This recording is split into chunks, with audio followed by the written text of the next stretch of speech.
ஜனநாயகம் டிவியின் இன்றைய தேர்தல் செய்திகள். திருச்சியில் மல்லுக்கட்டும் கூட்டணி கட்சிகள். துரை வைகோவின் கணக்கை முறியடிப்பார்களா அமைச்சர்கள்? தமிழகத்தில் சட்டமன்ற தேர்தல் களம் இப்பொழுதே சூடுபிடிக்க தொடங்கிவிட்டது. இந்த நிலையில் திருச்சி மாவட்ட அரசியலில் ஆளும் திமுக கூட்டணிக்குள் புகைச்சல் கிளம்பியுள்ளது.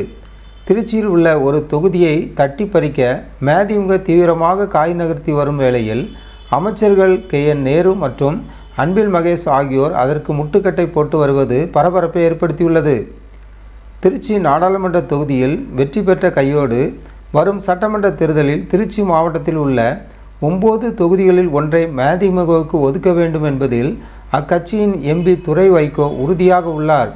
குறிப்பாக மதிமுக முக்கிய நிர்வாகி மருத்துவர் ரோகையா ஷேக் முகமதுவை அங்கு களமிறக்க அவர் திட்டமிட்டுள்ளார்.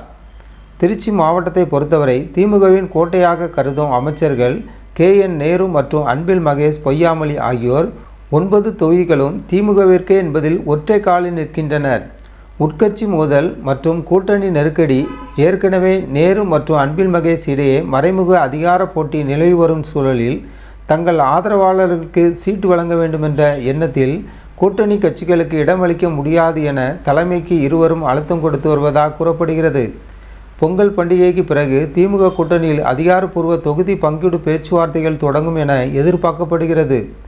நாடாளுமன்ற தேர்தலில் துரை வைகோவின் வெற்றிக்கு துணை நின்ற நேரு இப்பொழுது சட்டப்பேரவை தேர்தலில் அவருக்கு வழிவிடுவாரா அல்லது அமைச்சர்களின் பிடிவாதத்தால் துரை வைகோவின் திட்டம் தவிடு பொடியாகுமா என்பது வரும் மாதங்களில் தெரிய வரும்.